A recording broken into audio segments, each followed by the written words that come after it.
Welcome to this video students. In this video we are going to solve exercise number 1.3 question number 2 and question number 3। तो सबसे पहले यहाँ पे हम question number 2 देखते हैं। आपको दिया है you know that 1/7 is equal to 0.142857 और उसके ऊपर बार दिया है। मतलब कि ये जो पूरा नंबर है 142857 पूरा जो है वो रिपीट होता जाएगा। ठीक है, जैसे 142857 142857 इस तरीके से रिपीट होता जाएगा। तो यहाँ पे मैं इसका आंसर दिया हुआ है। ठीक है, 1/7 इज इक्वल टू ये वाला है, ऐसा हमें दिया हुआ है। ठीक है, नेक्स्ट आपको क्या दिया है कि can you predict decimal expansion of 2/7 3/7 4/7 5/7 6/7। मतलब कि क्या आप इसका डेसिमल एक्सपेंशन बता सकते हो, और उसके लिए कंडीशन क्या दी है, without doing actually long division. मतलब कि आपको इसका डेसिमल एक्सपेंशन बताना है, लेकिन उसके लिए जो आपको है लॉन्ग डिवीजन नहीं करना है। ठीक है, without doing actually long division मतलब कि आपको लॉन्ग डिवीजन भी नहीं करना है और इसका डेसिमल एक्सपेंशन आपको बताना है। क्या आप बता सकते हो, ऐसा आपको यहाँ पे पूछा है। और कंडीशन क्या दी है कि आपको ये चीज पता है कि 1/7 इज इक्वल टू इतना होता है। ठीक है, फिर आपको पूछा इफ सो देन हाउ, अगर आप बता सकते हो तो किस तरीके से वो आपको बताना है। ठीक है, तो यहाँ पे क्वेश्चन वापिस एक बार समझ लेते हैं। 1/7 का डेसिमल एक्सपेंशन ऐसा होता है, ये आपको पता है। ठीक है, इसके ऊपर से आप इन चीज़ों का डेसिमल एक्सपेंशन बता सकते हो, वो आपको लिखना है। तो यहाँ पे हम कुछ इस तरीके से लिख देंगे। ठीक है, फर्स्ट आपको दिया है 2/7, तो 2/7। ठीक है, इसको हम इस तरीके से लिख सकते हैं 2 × 1/7। ठीक है, क्योंकि हम इसको मल्टीप्लाई करें तो क्या होगा, यहाँ ऊपर ऊपर मल्टीप्लाई होगा तो यहाँ नीचे कुछ नहीं है, तो नीचे 1 कंसीडर होगा। ठीक है, तो यहाँ ऊपर ऊपर हो जाएगा 2 × 1 = 2 और नीचे 1 × 7 = 7। तो 2 × 1/7 मतलब क्या होगा, 2/7 ही होगा। ठीक है, तो हमने इसको इस तरीके से लिख दिया 2 × 1/7। अब देखो 2 को हम 2 रहने देंगे और 1/7 का हमें यहाँ पे पता है 1/7 मतलब क्या होता है 0.142857 के ऊपर हम लगा देंगे बार। ठीक है, अब 2 का हम इसके साथ मल्टीप्लाई कर देंगे। ठीक है, अगर आपको यहाँ पे अलग से मल्टीप्लाई करना है, ठीक है, इसको लिख देंगे और नीचे मल्टीप्लाई 2 करके मल्टीप्लाई करना है तो भी कर सकते हो, या फिर हम इसको यहाँ पे भी मल्टीप्लाई कर सकते हैं। यहाँ पीछे से स्टार्ट करेंगे 2 × 7 = 14 एंड कैरी यहाँ पे आ जाएगी 1, फिर 2 × 5 = 10 और कैरी 1 मतलब 11, तो यहाँ पे कैरी आएगी 1, फिर 2 × 8 = 16 प्लस 1 हो जाएगा 17 और कैरी यहाँ पे होगी 1, फिर 2 × 2 = 4 प्लस 1 हो जाएगा 5, 2 × 4 = 8 हो जाएगा और 2 × 1 = 2 हो जाएगा। फिर पॉइंट है तो पॉइंट, और 2 × 0 यहाँ पे क्या हो जाएगा 0। ठीक है, और यहाँ पे इसके ऊपर बार था तो यहाँ पे भी इसके ऊपर बार रख देंगे। ठीक है, तो यहाँ पे क्या हुआ कि जो 2/7 है हमने डिवीजन किए बिना उसका आंसर बता दिया कि उसका आंसर क्या होगा, तो 0.285714 के ऊपर बार, इस तरीके का उसका जो है वो डेसिमल एक्सपेंशन का आंसर होगा। ठीक है, तो यहाँ पे हमें 1/7 का पता था और यहाँ पे 2/7 का हमने without doing any long division किए बिना इसका आंसर हमने बता दिया। ठीक है, वैसे ही 3/7 का कर देंगे।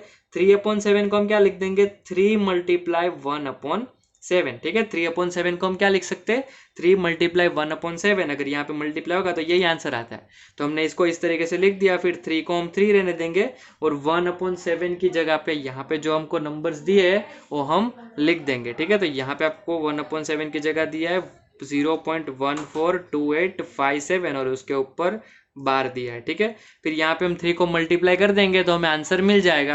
पीछे से स्टार्ट करते हैं, यहाँ पे 3 × 7 = 21, तो यहाँ कैरी 2 होगा। ठीक है, फिर 3 × 5 = 15, 15 प्लस 2 17, तो यहाँ पे कैरी 1, 3 × 8 = 24, 24 प्लस 1 25, तो carry 2, 3 × 2 = 6 plus 2 8, 3 × 4 = 12 and carry 1, 3 × 1 = 3 and carry मतलब 4 हो जाएगा यहाँ पे। फिर पॉइंट है तो यहाँ पे हम पॉइंट लगा देंगे, 3 0 क्या होगा 0 हो जाएगा। ठीक है, और यहाँ पे ऊपर इस तरीके से बाहर आ जाएगा। ओके, तो यहाँ पे 3/7 का आंसर भी हमें मिल गया without doing any long division. ठीक है, तो इस तरीके से 4/7 5/7 6/7 का हम फाइंड कर लेंगे। 4/7 को हम लिख देंगे 4 × 1/7, 4 को 4 रहने देंगे, 1/7 की जो वैल्यू है वो रख देंगे 14285 उसके ऊपर बार, और पीछे से स्टार्ट करते हैं मल्टीप्लीकेशन। तो यहाँ होगा 4 × 7 = 28, कैरी आएगा 2, 4 × 5 = 20 प्लस 2 22 कैरी 2, 4 8 जा 32, 32 प्लस 2 34 और यहाँ पे कैरी 2, 4 2 जा 8, 8 प्लस 3 11 एंड कैरी 1, 4 4 जा 16 प्लस 1 17 एंड कैरी 1, 4 1 जा 4 प्लस 1 5 और यहाँ पे पॉइंट, तो यहाँ पे पॉइंट फिर 0 तो 0 और इसके ऊपर बार लगा देंगे। ठीक है, तो इस तरीके से 4/7 का आंसर भी हमें यहाँ पे मिल गया। वैसे ही 5/7 और 6/7 का आप खुद से भी अब फाइंड कर सकते हो, तो ये दोनों आपको खुद से करना है। ठीक है, ट्राई योर सेल्फ, ये दोनों आप खुद से फाइंड करो और फिर आंसर वेरीफाई करो कि आपका आंसर सही आया है कि नहीं। ठीक है, अब हम देखते हैं क्वेश्चन नंबर 3।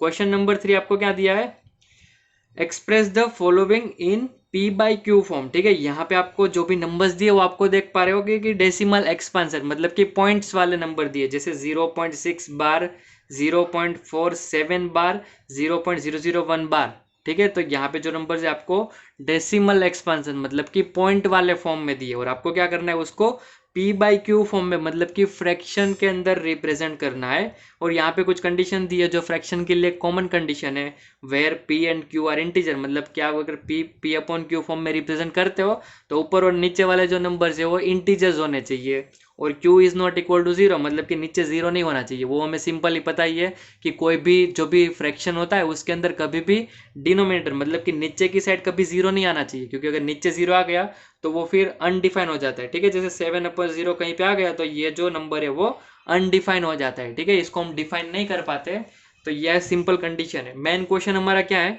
कि जो भी express the following in P by Q form, मतलब कि यहाँ पे जो पॉइंट वाले डेसिमल नंबर आपको दिए उसको आपको पी बाई क्यू फॉर्म मतलब कि फ्रैक्शन के अंदर कन्वर्ट करने हैं। ठीक है, या फिर उसको रिप्रेजेंट करने हैं, ऐसा समझ सकते हो आप। ठीक है, इतना सा क्वेश्चन आपको दिया है। अब देखो यहाँ पे हम दूसरी एक चीज समझ लेते हैं, जैसे हमने देखा था लास्ट एक लेक्चर्स के अंदर कि जो भी डेसिमल एक्सपेंशन होते हैं उसके 3 टाइप होते हैं। ठीक है, 3 टाइप कौन से होते हैं, पहला होता है टर्मिनेटिंग डेसिमल एक्सपेंशन। ठीक है, टर्मिनेटिंग मतलब कुछ डिजिट के बाद टर्मिनेट हो जाते हैं, जैसे कि यहाँ पे फर्स्ट एग्जांपल 0.25 2 डिजिट के बाद क्या हुआ, टर्मिनेट हो गया। सेकंड एग्जांपल 1.3 मतलब पॉइंट के बाद एक डिजिट के बाद टर्मिनेट हो गया। ठीक है, टर्मिनेटिंग डेसिमल एक्सपेंशन। फिर non terminating repeating decimal expansion और नॉन टर्मिनेटिंग नॉन रिपीटिंग। ठीक है, यहाँ पे एग्जांपल्स मैंने आगे के लेक्चर्स में भी समझाए हुए, तो अभी यहाँ पे हम टाइम वेस्ट नहीं करेंगे। ओके, नेक्स्ट यहाँ पे हमें क्या देखा था कि जो भी टर्मिनेटिंग नंबर्स होते हैं वो रेशनल नंबर्स होते हैं। रेशनल नंबर्स क्यों होते हैं, क्योंकि जो भी टर्मिनेटिंग नंबर्स होते हैं वो ऑलवेज हम पी बाई क्यू फॉर्म के अंदर रिप्रेजेंट कर सकते हैं। ठीक है, जैसे अगर यहाँ पे 0.25 है तो उसको हम इजीली 25/100, ठीक है, इसको हम easily P by Q form के अंदर रिप्रेजेंट कर सकते हैं। क्या करेंगे, पॉइंट रिमूव कर दो, क्या बचा 25 बचा। ठीक है, यहाँ पे पॉइंट हटा देंगे तो ये बन जाएगा 25।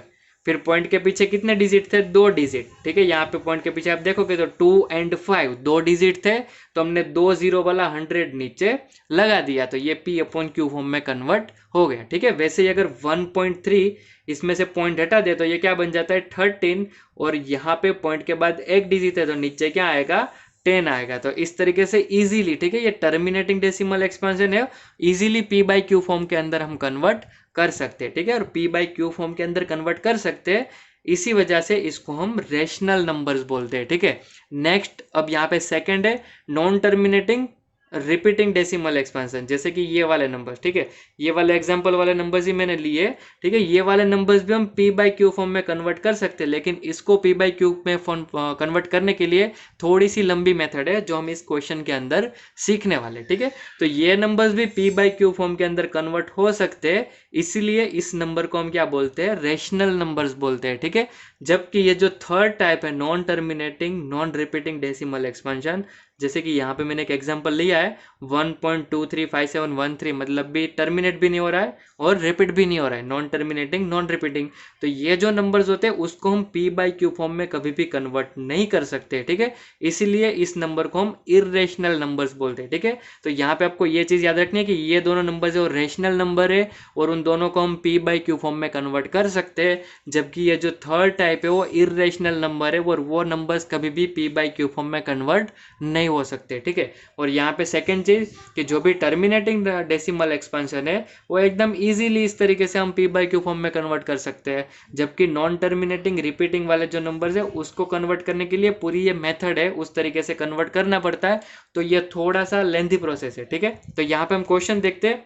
यहाँ पे फर्स्ट क्वेश्चन आपको दिया है 0.6 बार, ओके। इसको हमें कन्वर्ट करना है p/q फॉर्म के अंदर। तो सबसे पहले हम इस तरीके से लिख देंगे x is equal to 0.6666 dash dash dash, ठीक है। इसी नंबर को लिख देना है x इज इक्वल टू करके, यही नंबर है, ठीक है। यहाँ पे 6 के ऊपर बार दिया है, इसका मतलब क्या होगा कि 6 रिपीट होता जाएगा, 6 रिपीट हो रहा है तो 6666 इस तरीके से 4 डिजिट हम लिख देंगे, ठीक है। ये फिक्स रखेंगे कि पॉइंट के बाद 4 डिजिट हम लिखेंगे, ठीक है। यहाँ पे x इज इक्वल टू लिख दिया और इसको हमने नाम दे देना है इक्वेशन नंबर 1, ठीक है। अब हमें क्या करना है, दूसरा इक्वेशन बनाना है, ठीक है। दूसरा इक्वेशन हम इस तरीके से बनाएंगे कि जो ये फर्स्ट इक्वेशन है उसको हम 10 या तो फिर 100 या तो फिर 1000 से मल्टीप्लाई करेंगे, ठीक है। 10 100 या फिर 1000 जो भी हमारा सूटेबल होगा उससे मल्टीप्लाई करेंगे। और मल्टीप्लाई होने के बाद क्या होना चाहिए, तो यहाँ पे देखो, यहाँ पे पॉइंट के बाद क्या आ रहा है 6666 आ रहा है, ठीक है। नेक्स्ट अगर मैं इसको 10 से मल्टीप्लाई करूंगा तो क्या होगा, तो इस साइड हो जाएगा 10x हो जाएगा, ठीक है। और इस साइड पॉइंट एक आगे शिफ्ट हो जाएगा, मतलब कि ये पॉइंट है वो यहाँ पे आ जाएगा, तो नंबर कौन सा बन जाएगा 6.66, मतलब पॉइंट के पीछे क्या रहेगा 66 ही रहेगा, ठीक है। यहाँ पे मल्टीप्लाई करके देखते हैं तो आपको थोड़ा ज्यादा समझ में आएगा, ठीक है। यहाँ पे मैं लिख देता हूँ मल्टीप्लाई इक्वेशन 1 बाई 10, इसको हमें 10 से मल्टीप्लाई करना है, ठीक है। अब इक्वेशन की दो साइड होती है, ठीक है। इक्वेशन है एक लेफ्ट हैंड साइड होती है और एक राइट हैंड साइड होती है। लेफ्ट हैंड साइड मतलब जो लेफ्ट साइड में पड़ता है वो, और राइट हैंड साइड मतलब जो राइट हैंड साइड में पड़ता है वो, ठीक है। दोनों को मल्टीप्लाई करना होगा, ठीक है। इक्वेशन को मल्टीप्लाई करना मतलब लेफ्ट साइड को भी मल्टीप्लाई करना और राइट साइड को भी मल्टीप्लाई करना। तो अगर लेफ्ट हैंड साइड को मैं 10 से मल्टीप्लाई करूंगा तो 10 मल्टीप्लाई x क्या बन जाएगा 10x बन जाएगा, ठीक है। और अगर राइट हैंड साइड को मैं 10 से मल्टीप्लाई करूंगा तो यहाँ पे जो ये पॉइंट है वो एक पॉइंट आगे शिफ्ट हो जाएगा, तो यह नंबर बन जाएगा 6.666, लेकिन यहाँ पे अनलिमिटेड 6 है तो हम और एक एक्स्ट्रा 6 लिख सकते हैं, ठीक है। 4 डिजिट रखेंगे ऑलवेज, पॉइंट के बाद 4 डिजिट लिखेंगे, ओके। नेक्स्ट देखो, अभी हमने यहाँ पे मल्टीप्लाई 10 से किया, ठीक है। और मल्टीप्लाई होने के बाद देखो यहाँ पे पॉइंट के बाद क्या आ रहा है 6666, और यहाँ पे पॉइंट के बाद क्या आ रहा है 6666। तो पॉइंट के बाद अगर सेम नंबर आ जाते हैं तो वो मल्टीप्लिकेशन चलेगा, ठीक है। तो यहाँ पे 10 के बाद मल्टीप्लाई करने के बाद सेम नंबर आ रहे थे इसलिए हमने इसको 10 से मल्टीप्लाई किया, ठीक है। और पॉइंट के बाद सेम नंबर आ जाए तो इसको हमें इक्वेशन नंबर 2 दे देना है, ठीक है। नेक्स्ट प्रोसेस क्या करना है, सब्ट्रैक्ट करना है, सब्ट्रैक्ट इक्वेशन 1 फ्रॉम इक्वेशन 2, ठीक है। इक्वेशन 2 में से इक्वेशन 1 को माइनस कर दे, ठीक है। अब इक्वेशन में से इक्वेशन को माइनस करने का मतलब क्या होगा कि जब भी आप कोई इक्वेशन के अंदर से कोई दूसरा इक्वेशन माइनस करते हो तब लेफ्ट हैंड साइड में से लेफ्ट हैंड साइड माइनस होगी, ठीक है। यहाँ पे लेफ्ट हैंड साइड आपको 10x दिख रहा है, उसमें से इसकी लेफ्ट हैंड साइड x से वो माइनस हो जाएगी, सब्ट्रैक्ट हो जाएगी, ठीक है। वैसे ही राइट हैंड साइड में से राइट हैंड साइड माइनस होगी, तो 6.6666 डैश डैश डैश इसकी राइट हैंड साइड है, उसमें से सब्ट्रैक्ट होगा इसका राइट हैंड साइड, तो 0.6666, ठीक है। 4 डिजिट लिख देंगे, फिर पीछे डैश डैश डैश डैश लिख देंगे, ठीक है। इस तरीके से सब्ट्रैक्शन करना है, ठीक है। आपके लिए एकदम नई चीज़ है तो थोड़ा सा आपको कंफ्यूजिंग या फिर डिफिकल्ट लग रहा होगा, लेकिन जैसे ही 2-3 क्वेश्चन इस तरीके से सॉल्व करेंगे तो आपको थोड़ा इजी लगने लगेगा। तो सबसे पहले आपको यहाँ पे कॉन्सेंट्रेट करके स्टेप्स याद रखने हैं कि इसके अंदर एक्चुअली में करना क्या है, ठीक है। स्टेप्स क्या है इसको सॉल्व करने के लिए, कि अगर इस टाइप का कोई क्वेश्चन आता है तो उसको सॉल्व करने के लिए क्या करना होगा, यहाँ पे स्टेप्स पे थोड़ा कॉन्सेंट्रेट करोगे तो 1-2 क्वेश्चन सॉल्व करने के बाद आपको थोड़ा ये समझ में आने लगेगा कि इसके अंदर क्या हो रहा है। अभी थोड़ा सा आपके लिए न्यू क्वेश्चन है तो थोड़ा सा आपको कंफ्यूजन लगेगा, उसके बाद आपको धीरे धीरे पता चल जाएगा कि 2 इक्वेशंस बनाने और फिर एक इक्वेशन में से दूसरा इक्वेशन माइनस कर देना है, ठीक है। इतना ही सिंपल प्रोसेस है इसका। 2 इक्वेशन इस तरीके से बना दिए, फिर इक्वेशन 1 को इक्वेशन 2 में से माइनस कर दिया तो हमें कुछ इस तरीके का सब्ट्रैक्शन मिला। अब देखो क्या करना है, 10x माइनस x मतलब 10 में से 1x माइनस करना है, तो यहाँ पे क्या आएगा 9x आ जाएगा, ठीक है। अब इसको कैसे माइनस करेंगे, देखो पॉइंट के इस साइड है 6 और पॉइंट के इस साइड है 0, तो 6 में से 0 माइनस कर देंगे तो 6 में से 0 माइनस होगा तो आंसर 6 ही आएगा, ठीक है। अब पॉइंट के पीछे वाला जो पॉइंट के पीछे वाले के साथ माइनस होता है, ठीक है। तो यहाँ पे पॉइंट के पीछे क्या है 6666, और यहाँ पे भी पॉइंट के पीछे क्या है 6666। ओके, तो यहाँ पे आप देख पा रहे हो कि पॉइंट के पीछे जो चीज़ है वो सेम है, तो सेम है तो वो सारी एक दूसरे के साथ माइनस हो जाएगी। जैसे 6 - 6 0, 6 - 6 ये भी 0, 6 - 6 ये भी 0 और 6 - 6 ये भी 0। तो पीछे वाला पूरा क्या हो जाएगा 0 हो जाएगा। ठीक है, सिर्फ आगे वाला 6 - 0 6 बचेगा। ओके, तो इस तरीके से इसीलिए हमने यहाँ पे सेम किया था। ठीक है, मैंने यहाँ पर आपको कंडीशन बताई थी कि आपको इस तरीके से मल्टीप्लाई करना है कि पॉइंट के पीछे वाले डिजिट जो है वो दोनों में सेम आ जाए। तो सेम आएंगे तो ही यहाँ पे कट हो गए वो 0 बन जाएगा। तो यहाँ पे इक्वेशन हमारा कुछ इस तरीके से बन जाएगा। फिर हम इस 9 को यहाँ नीचे ट्रांसफर कर देंगे तो हमारा आंसर बन जाएगा x = 6/9। और यहाँ पे 6 को हम लिख सकते हैं 3 2 जा, और यहाँ 9 को लिख सकते हैं 3 3 जा, तो 3 3 कट हो जाएगा। तो हमारा x क्या मिल गया 2/3। तो यहाँ पे आपको पता चला कि x = 2/3 मिल गया। लेकिन यहाँ पे हमारा स्टार्टिंग में x क्या था, वही नंबर जो हमें क्वेश्चन के अंदर दिया था। तो यहाँ पे ये वाला जो नंबर है वो हमने इसके अंदर ट्रांसफर कर दिया, फ्रैक्शन नंबर p/q फॉर्म के अंदर ट्रांसफर कर दिया। ठीक है, यहाँ पे आप देख पा रहे हो 2/3 मतलब p/q फॉर्म में ये कन्वर्ट हो गया। ठीक है, यहाँ पे आप चेक भी कर सकते हो, अगर 2/3 आप डिवीजन करते हो, ठीक है, इस तरीके से आप 2/3 का डिवीजन करते हो तो उसका आंसर यही आएगा 0.6666, वही उसका आंसर आएगा। ठीक है, तो यहाँ पे हमारा फर्स्ट क्वेश्चन खत्म होता है। सेकंड क्वेश्चन हम देखते हैं। सेकंड क्वेश्चन आपको दिया है 0.47 बार। ठीक है, सबसे पहले इस चीज को हम लिख देंगे x = करके, तो 0.47। अब देखो यहाँ पे ना जो बार है वो सिर्फ 7 के ऊपर है। ठीक है, तो सिर्फ 7 के ऊपर है तो यहाँ पे सिर्फ 7 ही रिपीट होगा, 7 7 7 7 डैश डैश डैश। ठीक है, अब नेक्स्ट इसको मल्टीप्लाई करना है। हम 10 से भी मल्टीप्लाई कर सकते हैं, 100 से भी मल्टीप्लाई कर सकते हैं और 1000 से भी मल्टीप्लाई कर सकते हैं। ठीक है, तो अगर यहाँ पे देखो, सबसे पहले यहाँ पे हम देख लेते हैं कि पॉइंट के बाद क्या आ रहा है, तो 4 से स्टार्ट हो रहा है, 4 7 7 7। ठीक है, और अगर मैं इसको 10 से मल्टीप्लाई करूँ, ठीक है, इसको इक्वेशन 1 दे देते हैं और यहाँ पे मल्टीप्लाई करते हैं, मल्टीप्लाई इक्वेशन 1/10। इसको 10 से मल्टीप्लाई करें तो लेफ्ट हैंड साइड में आपको बताया 10x हो जाएगा और राइट हैंड साइड में पॉइंट इस तरीके से शिफ्ट हो जाएगा, तो 0.4777 डैश डैश डैश। तो यहाँ पे देखो पॉइंट के बाद 477 आ रहा है और यहाँ पे आप देखोगे तो पॉइंट के बाद 7 आ रहा है, तो पॉइंट के बाद के नंबर सेम नहीं हो रहे। ठीक है, यहाँ पे इन दोनों इक्वेशन में पॉइंट के बाद के नंबर सेम नहीं हुए, तो हम क्या करेंगे 100 से मल्टीप्लाई करते हैं। तो अगर इसको 100 से मल्टीप्लाई करेंगे तो भी पीछे 7 7 आएगा, तो भी सेम नहीं होगा। ठीक है, और इसको 1000 से मल्टीप्लाई करेंगे तो पॉइंट यहाँ यहाँ यहाँ आ जाएगा। ठीक है, तो भी पीछे क्या आएगा 7 7 ही आएगा। तो ये 10 से मल्टीप्लाई करे कि 100 से मल्टीप्लाई करे कि 1000 से मल्टीप्लाई करे, कभी भी पॉइंट के पीछे 4 7 7 7 नहीं आएगा। 4 से मतलब स्टार्ट नहीं होगा। ठीक है, क्योंकि 10 से मल्टीप्लाई करेंगे तो 4 निकल गया, फिर आपको पता है 100 से मल्टीप्लाई करे या 1000 से मल्टीप्लाई करे, पीछे कभी 4 नहीं आने वाला। तो हम क्या करेंगे, इसको यूज में नहीं लेंगे अब इस बार। ठीक है, इसको हम भूल जाएंगे। अब नेक्स्ट हम क्या करेंगे, मल्टीप्लाई इक्वेशन 1/100। ठीक है, थोड़ा सा अभी आपको ये समझना है, थोड़ा सा आपको कंफ्यूजिंग लग रहा होगा, लेकिन लास्ट में मैं थोड़ी शॉर्ट ट्रिक भी इसके लिए देने वाला हूँ। ये वाले क्वेश्चंस आपको समझाऊंगा और इसके साथ आपको एक शॉर्ट ट्रिक दूंगा, तो आपको थोड़ा समझ में आ जाएगा। अभी के लिए आपको स्टेप समझने हैं कि किस चीज़ के बाद क्या चीज़ करनी होती है। ठीक है, नेक्स्ट इसको 100 से मल्टीप्लाई करेंगे तो क्या होगा, ये बन जाएगा 100x और यहाँ पे 2 0 है तो पॉइंट 2 बार शिफ्ट होगा, मतलब यहाँ से यहाँ आ जाएगा। ठीक है, तो 47.7777 डैश डैश डैश। ठीक है, तो यहाँ पे 4 वाला नहीं बन रहा था, तो हमने क्या किया, इन दोनों को कंपेयर कर देंगे। ठीक है, जैसे ये वाला आप कंपेयर करोगे तो पॉइंट के बाद क्या आ रहा है 7777 और यहाँ पे कंपेयर करोगे तो पॉइंट के बाद क्या आ रहा है 7777। तो इन दोनों को हम कंपेयर करेंगे क्योंकि इन दोनों इक्वेशन में पॉइंट के बाद जो डिजिट्स है वो सेम है। ठीक है, तो हम इसको इक्वेशन 2 दे देंगे और इक्वेशन 3 दे देंगे। ठीक है, यहाँ पे इक्वेशन 1 हमारे कुछ काम में नहीं आएगा क्योंकि उसके पीछे जो भी डिजिट्स है वो हमारे इस इक्वेशन के अंदर नहीं आ रहे। ठीक है, तो यहाँ पे हम लिख देंगे सब्ट्रैक्ट इक्वेशन 2 from 3।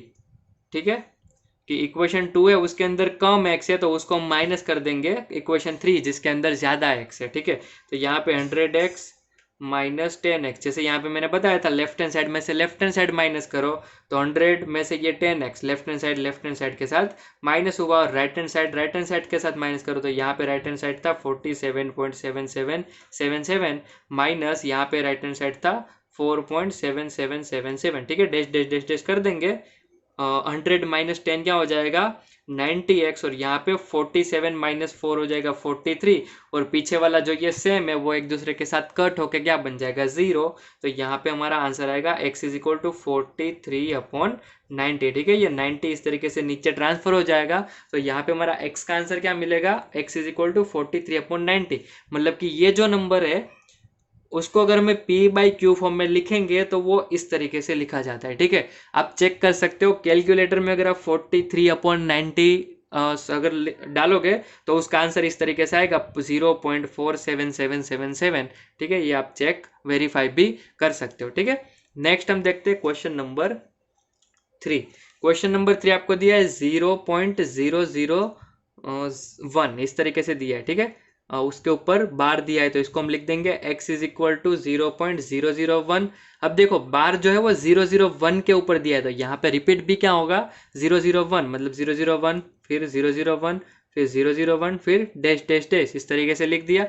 अब इसको हमें मल्टीप्लाई करना है, इसको इक्वेशन 1 दे देंगे, इसको हमें मल्टीप्लाई करना है। अब देखो 10 से मल्टीप्लाई करेंगे ना तो पॉइंट आ जाएगा यहाँ पे, यहाँ पे होगा तो क्या रिपीट होगा 01001। तो स्टार्ट कहाँ से हो रहा है 0 1 से, मतलब कि एक बार ही 0 है।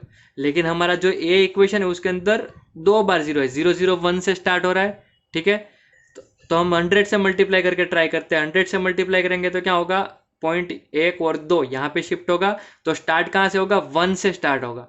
ओके, तो ये भी नहीं चलेगा।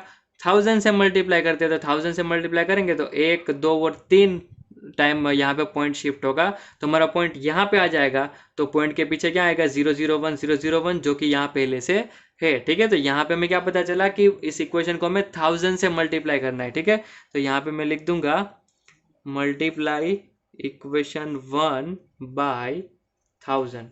ओके, 10 से मल्टीप्लाई क्यों नहीं किया, क्योंकि यहाँ पे हम 10 से मल्टीप्लाई करते तो ये पॉइंट यहाँ पे शिफ्ट होगा, तो नंबर कुछ इस तरीके से बनेगा। देखो आप देख सकते हो यहाँ पे नंबर मैं लिख रहा हूँ, यहाँ पे शिफ्ट होगा तो 01001 इस तरीके से नंबर बनेगा।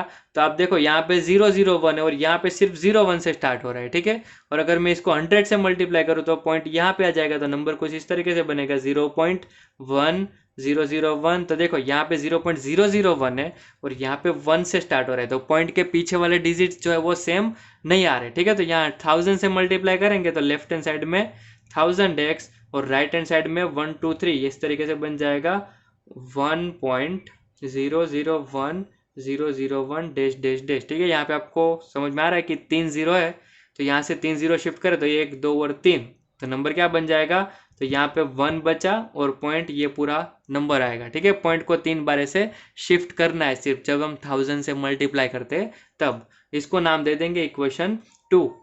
ठीक है, पॉइंट के पीछे वाले डिजिट सेम हो गए। जैसे यहाँ पे आप देख सकते हो 001 था, तो यहाँ पे भी पॉइंट के पीछे क्या है 001।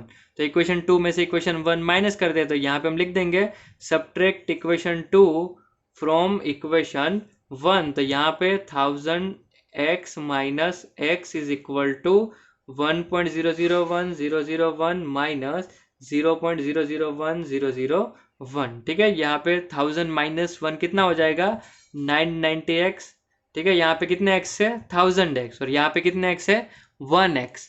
तो 1000x में से 1x माइनस कर देंगे। ठीक है, आपके पास 1000x है, उसमें से 1x आपको माइनस कर देना, तो कितने x बचेंगे 999 और यहाँ पे 1 माइनस 01 और पीछे वाला क्योंकि सेम है तो एक दूसरे के साथ कट हो जाएगा। तो यहाँ पे हमारा x मिलेगा 1/999। ठीक है, तो यहाँ पे हमारा x का आंसर मिल गया है कि ये जो नंबर है 0.001001 उसको अगर हम p/q फॉर्म में कन्वर्ट करेंगे तो कुछ इस तरीके से आंसर आएगा 1/999। इसको आप कैलकुलेटर में वेरीफाई कर सकते हो। अगर कैलकुलेटर में आप करोगे 1/999 तो उसका आंसर कुछ इस तरीके से आएगा, तो इसको आप इस तरीके से वेरीफाई भी कर सकते हो। ठीक है, अब देखो यहाँ पे हम कुछ शॉर्ट ट्रिक समझते हैं। ठीक है, शॉर्ट ट्रिक इस तरीके से, जैसे हमने ये फर्स्ट क्वेश्चन सोल्व किया उसके अंदर हमने x और 10x यूज किया। ठीक है, लेकिन जब सेकंड क्वेश्चन आया तब हमने 10x और 100x वाला यूज किया। तो हमें डायरेक्टली कैसे पता चलेगा, जब भी कोई क्वेश्चन सामने आता है तो हमें डायरेक्टली पता चल जाना चाहिए कि इसमें कौन से। अब देखो 2 इक्वेशन यूज होंगे, वो तो आपको पता चल गया कि हर में 2 इक्वेशन 2 में बनाना है। ठीक है, जब भी इस टाइप का क्वेश्चन आता है कि कोई भी डेसिमल एक्सपेंशन को p/q फॉर्म में कन्वर्ट करो तब आपको 2 इक्वेशन बनाने होंगे, वो तो आपको पता चल गया। फिर दोनों इक्वेशन को सब्ट्रैक्ट करना होगा। ठीक है, ये कॉमन प्रोसेस है दो इक्वेशन बनाओ और उसको सब्ट्रैक्ट करो, ठीक है। लेकिन ये दो इक्वेशन कौन से बनाने वो आपको शॉर्ट ट्रिक से पता चल जाएगा। जैसे यहाँ पे दो इक्वेशन था x और 10x वाला, ठीक है, वैसे ही यहाँ पे दो इक्वेशन था 10x और 100x वाला, ठीक है। अब देखो इस तरीके से याद रखना है, पहला इक्वेशन है वो एक हम x वाला बनाते हैं, ठीक है। जैसे कोई भी नंबर आपको दिया है वो हम x इज इक्वल टू करके लिख देते हैं, ठीक है। फिर आपको चेक करना है कि क्या पॉइंट के बाद कोई ऐसे डिजिट बच रहे जिसके ऊपर बार ना हो। जैसे यहाँ पे देखो पॉइंट के बाद आपने कोई भी डिजिट ऐसा ना नहीं था जिसके ऊपर बार नहीं हो, ठीक है। पॉइंट के बाद डायरेक्ट बार शुरू हो गया था तो उसके अंदर x का यूज होता है, ठीक है। इस क्वेश्चन को देखो तो पॉइंट के बाद एक डिजिट ऐसा बच रहा था कि जिसके ऊपर बार नहीं है, और एक डिजिट मतलब एक जीरो, मतलब फर्स्ट इक्वेशन में आप 10x यूज होगा वो आपको पता चल जाना चाहिए, ठीक है। यहाँ पे क्या हो रहा था कि यहाँ पे पॉइंट है, उसके बाद एक 4 ऐसा नंबर है जिसके ऊपर बार नहीं है, तो एक डिजिट मतलब एक जीरो, ठीक है। जैसे यहाँ पे आप देखोगे तो पॉइंट के बाद ऐसा एक भी डिजिट नहीं है कि जिसके ऊपर बार नहीं है, यहाँ डायरेक्टली बार शुरू हो गया, उसका मतलब वहां पे x यूज होगा, ठीक है। जैसे इस एग्जांपल के अंदर हम देखें ये वाला नंबर है, ठीक है। तो देखो यहाँ पे पॉइंट के बाद दो नंबर ऐसे आ रहे हैं जिसके ऊपर बार नहीं है, 3 के ऊपर भी बार नहीं है और 4 के ऊपर भी बार नहीं है। तो फर्स्ट इक्वेशन हमें दो डिजिट मतलब 20 वाला 100x, पहला इक्वेशन हमें कौन सा यूज करना होगा, 100x यूज करना होगा, ठीक है। डायरेक्टली आप क्या करोगे, x इज इक्वल टू ये नंबर लिख दोगे, फिर डायरेक्टली उसको 100 से मल्टीप्लाई कर दोगे, तो आपको फर्स्ट इक्वेशन ये वाला यूज करना होगा, ठीक है। सेकंड इक्वेशन कौन सा यूज करना होगा, तो उसके पहले हम ये वाला एग्जांपल भी डिस्कस कर लेते हैं। देखो ये वाला नंबर है 9.265 बार, तो यहाँ पे पॉइंट के बाद एक डिजिट 2 ऐसा है कि जिसके ऊपर बार नहीं है, तो एक डिजिट मतलब एक जीरो, मतलब फर्स्ट इक्वेशन हम 10x यूज करेंगे, ठीक है। डायरेक्टली हम क्या करेंगे, x इज इक्वल टू ये जो भी नंबर बन रहा है वो लिख देंगे। क्या बन रहा है नंबर 9.2, फिर 65 के ऊपर बार है तो 656565, इस तरीके से पूरा नंबर लिख देंगे, तो हमारा एक इक्वेशन 10x मिल जाएगा, ठीक है। नेक्स्ट ये वाला एग्जांपल देखें तो यहाँ पे पॉइंट के बाद एक भी डिजिट ऐसा नहीं है कि जिसके ऊपर बार नहीं हो, तो यहाँ पे फर्स्ट इक्वेशन हमारा x यूज होगा, ठीक है। जो भी हम यहाँ पे नंबर है उसको लिख देंगे, x इज इक्वल टू 5.102 के ऊपर बार है तो 102 102 102 इस तरीके से रिपीट होगा, ठीक है। तो यहाँ पे हमें पता चल गया कि फर्स्ट इक्वेशन किस तरीके से पता चलेगा कि पहला इक्वेशन हमें कौन सा यूज करना है। जैसे यहाँ पे एक डिजिट छूट रहा था तो पहला इक्वेशन हमें 10x बनाना है, ठीक है। नेक्स्ट अब दूसरा इक्वेशन किस तरीके से बनाएंगे, तो फिर जितने नंबर्स के ऊपर बार होंगे उतने जीरो हम ऐड कर देंगे, ठीक है। जैसे यहाँ पे पहला इक्वेशन हमें x पता चल गया, अब नेक्स्ट कितने नंबर्स के ऊपर बार है, एक नंबर के ऊपर, तो एक नंबर मतलब एक जीरो इसके अंदर ऐड कर दे तो क्या बन जाएगा 10x, ठीक है। वैसे ही यहाँ पे पहला हमें पता चल गया 10x, फिर कितने नंबर्स के ऊपर बार है, एक नंबर के ऊपर, तो इसके अंदर एक जीरो ऐड कर दो तो वो क्या बन जाएगा 100x, ठीक है। तो 100x दूसरा इक्वेशन हमारा होगा। फिर वैसे यहाँ पे पहला इक्वेशन क्या था x वाला, ठीक है। अब कितने नंबर्स के ऊपर बार है, 3 नंबर के ऊपर बार है, तो उसके अंदर 3 नंबर ऐड करो तो दूसरा इक्वेशन हमारा 1000x वाला होना चाहिए, ठीक है। ये आप डायरेक्टली क्वेश्चन को देख के पता कर सकते हो, आपको ज्यादा सोचने की जरूरत नहीं पड़ेगी। ये शॉर्ट ट्रिक याद रखोगे तो आपको क्वेश्चन देख के पता चल जाएगा कि कौन कौन से इक्वेशंस आपको यूज करने, ठीक है। जैसे अगर आप ये वाला क्वेश्चन देखो तो पहला इक्वेशन हमने 100x यूज किया था। अब देखो दूसरा इक्वेशन के लिए हमें क्या देखना है, कितने नंबर्स के ऊपर बार है, तो एक नंबर के ऊपर ही बार है, तो इसके अंदर एक जीरो ये ऐड कर देते तो 100 था, एक जीरो ऐड किया तो 1000x। तो ये वाला इक्वेशन अगर हम p/q फॉर्म में कन्वर्ट करते हैं ये वाला नंबर, तो उसके अंदर दो इक्वेशन कौन से यूज होंगे, 100x और 1000x, ठीक है। वैसे अगर ये वाला नंबर देखे तो पहला इक्वेशन आया था 10x का, दूसरा तो कितने नंबर्स के ऊपर बार है, दो नंबर के ऊपर बार है, दो नंबर के ऊपर बार है तो इसमें दो जीरो ऐड कर देंगे, 10 था, दो जीरो ऐड करो तो 1000x, ये दोनों इक्वेशन यूज होंगे, ठीक है, 10x और 1000x। फिर इसमें से ये वाला माइनस कर देंगे, ठीक है।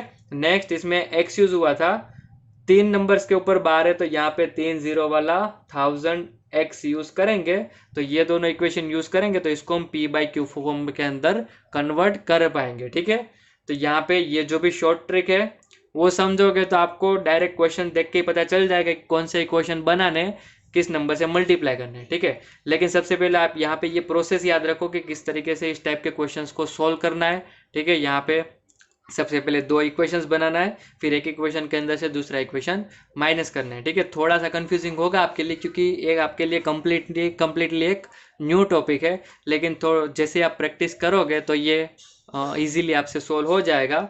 और ये काफ़ी आईएमपी टॉपिक है इस चैप्टर के लिए, तो ये क्वेश्चंस आपको अच्छे से करनी है, ठीक है। दूसरी चीज़ आपको यहाँ पे भी जो थियरी समझाई थी वो भी याद रखना है कि जो ये 2 टाइप के डेसिमल एक्सपेंशन है, टर्मिनेटिंग और नॉन टर्मिनेटिंग रिपीटिंग, वो रेशनल नंबर के अंदर आते हैं, क्योंकि वो दोनों नंबर्स p/q फॉर्म के अंदर कन्वर्ट होते हैं। और जो थर्ड टाइप है नॉन टर्मिनेटिंग नॉन रिपीटिंग, वो इरेशनल में आते हैं, क्योंकि वो नंबर्स p/q फॉर्म में कन्वर्ट नहीं होते हैं, ठीक है। तो यहाँ पे हमारा एक्सरसाइज 1.3 का क्वेश्चन नंबर 2 और 3 भी खत्म होता है।